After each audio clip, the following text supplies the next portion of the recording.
this spending of money into circulation, which is happening today, is happening merely to maintain a vital circulation because the private sector has already borrowed beyond its means, and therefore it's nullified its creditworthiness. This has nullified its creditworthiness to borrow further as is necessary still to maintain a vital circulation.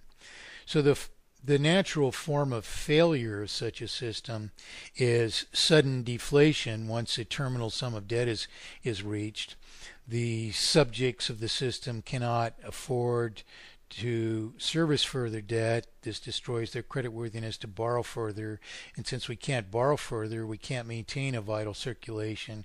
So we pay in one fell swoop, basically, interest and principal out of circulation at such a rapid rate that we would immediately deflate the circulation. No further industry could survive, and this would manifest in utter failure, which dispossesses us to a near entire extent. So this is the thesis of inevitable failure, which I came up with in high school. And of course, I'm 59 now, so this idea has withstood the test of time. And people who are listening to this for the first time, the first question that might come up come into their head is, well, who would loan us money if it weren't subject to interest?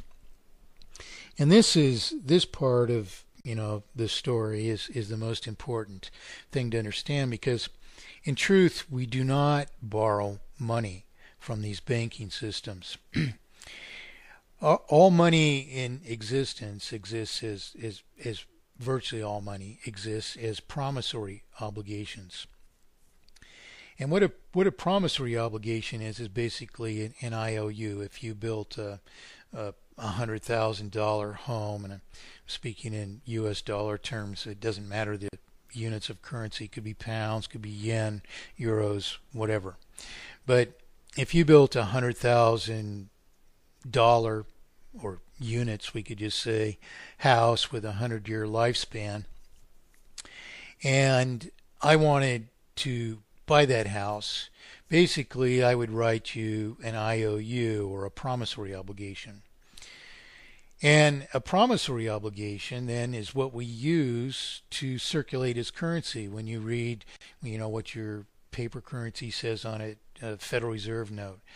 A note is evidence of a promissory obligation. It's just a further representation of it. So we're basically using these promissory obligations as currency. And if you ask a regular person, what is money? They want to answer tokens of value or something to that effect. They want to believe that money represents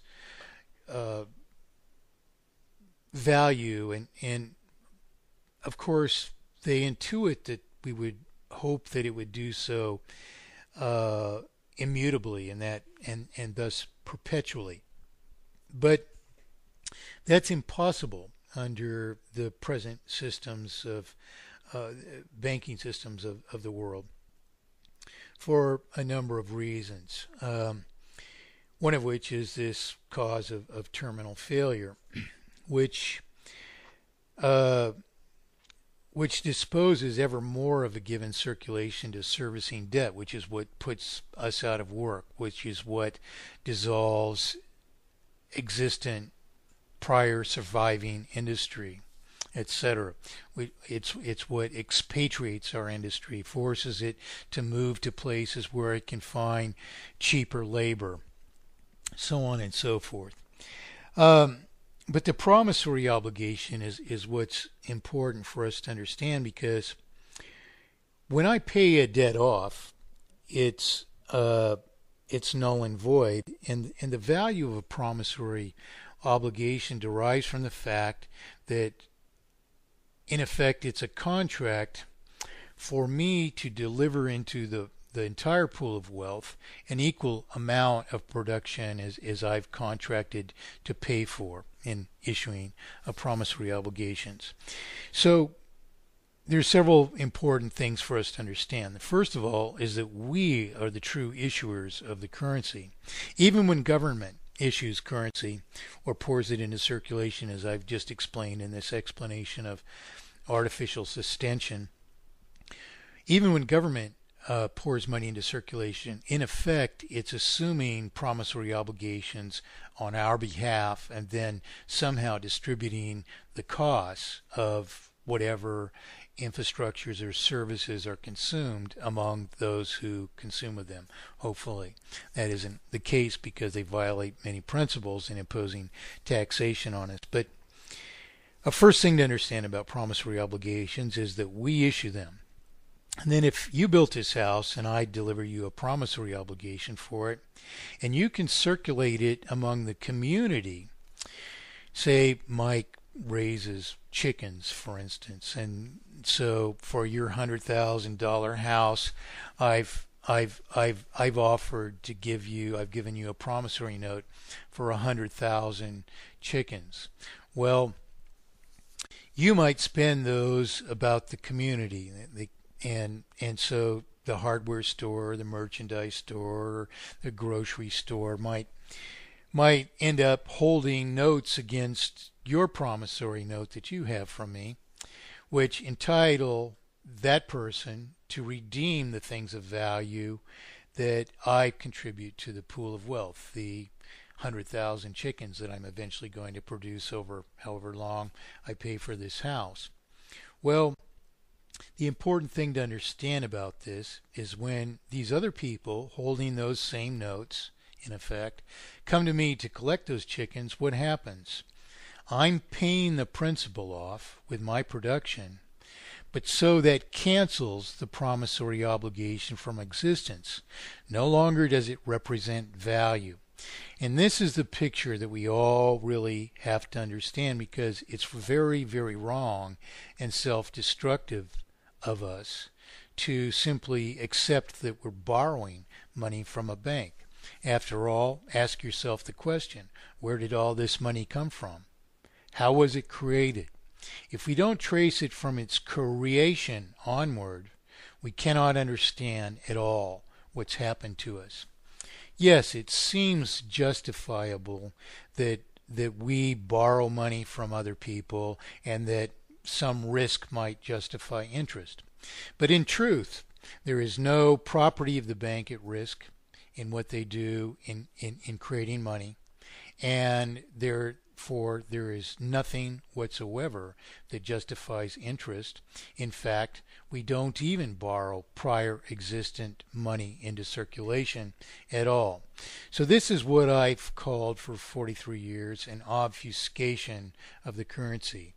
Obfuscation is a term that, well, I'm familiar with because I'm a software engineer and, of course, a mathematician as well. But in software engineering, there's a technique of taking finished executables and converting them into a different binary form, which makes it difficult to interpret how they work or reverse engineer them. And this particular technique is called obfuscation. Well, obfuscation basically means to reorganize something in some way so that others can't tell decipher really what's going on with it. And what's really going on in all the banking systems of the world is this, is they come in between you and I in this transaction. And they say, no, Mike, you can't issue your promissory obligation to Rob here on your own paper. It has to be issued on our paper. So the banking system writes out my promissory obligation. I go and I issue the money actually when I sign a contract. They convert that to just a mere representative form of my very contract, and they issue it to you. Now, if they were actually doing this as a service in accord with a natural life cycle and implications of a promissory obligation, what they would be doing is indeed they would issue a regular form of money as we're familiar with to you, And so long as the integrity of that was maintained, you could spend that money across the community, as we have in our prior example. And when I pay the principal off by delivering of my own production, the $100,000 or unit debt, that would cancel the principal from existence or retire it from existence. But the banking system launders it into its own possession. In other words, yes, it could serve as an entity which served the purpose of administering to the life cycle of our promissory obligations, but if it did so rightly, it would retire my payments of principal. The banking system gave up nothing but a piece of paper. If it launders the principal into its possession, it's enriching to the extent of all the principal that's ever created in eternity. Wrongly, for the mere cost of the paper, it's enriching itself in just this one case, $100,000, just in principal, in a falsified debt to the banking system. So why do I say falsified debt? I'm saying falsified debt because the banking system never gives up lawful consideration. That is, in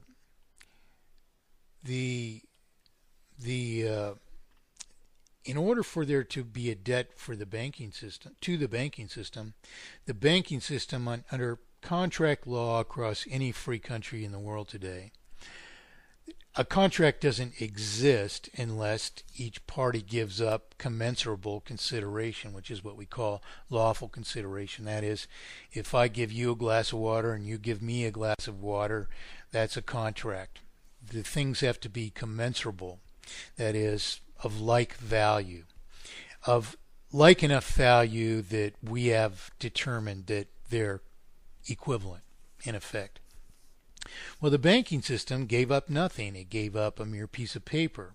So what it's doing is intervening upon our affairs to falsify debts to itself.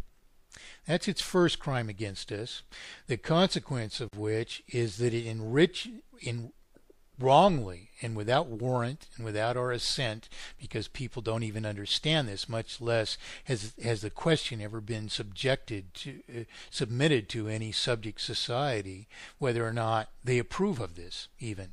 This has always been done by deception and subversion.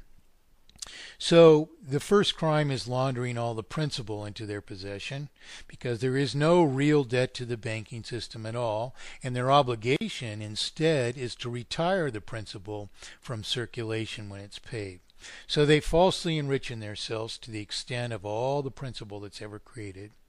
And then, as if there was $100,000 of property of the banking system at stake, which of course there is not, they impose interest upon this.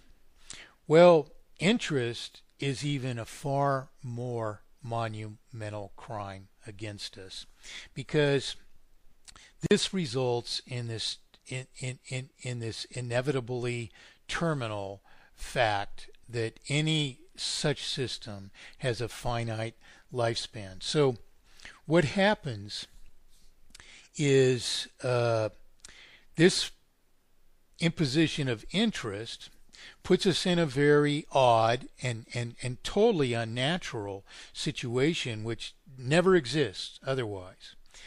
And that is that out of a circulation of RP, let's call it, some remaining principal, RP. See, the money comes into circulation as a debt subject to interest, but only the principal comes into circulation, out of which we pay some principal, and at most, generally, only some of the principal that's owed remains in circulation. So out of RP, some remaining principal, we're paying all remaining principal, a greater amount, plus all the interest on all that principal until all of it would be resolved. but it can never be resolved, as I've already explained, because